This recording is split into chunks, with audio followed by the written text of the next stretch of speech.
This is one of the industries where I would probably say is recession proof.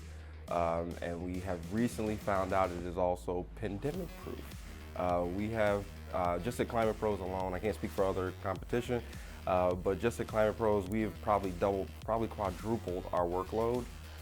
We've had a number of contractors that were not able to meet the customer demands, and we picked up those customers.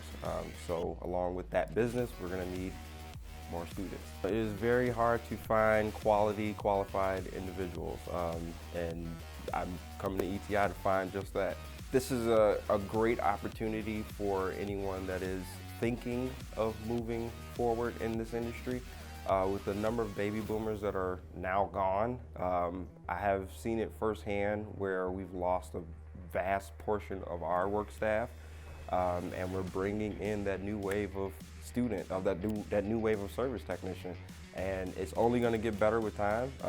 It's not like how it was in back then, where everything was very mechanical. There's a lot more electrical components, a lot more different types of equipment that's out there for these guys. So again, the industry is vast. There's a lot of different areas that they can get into to be successful. So just keep an open mind and go do it.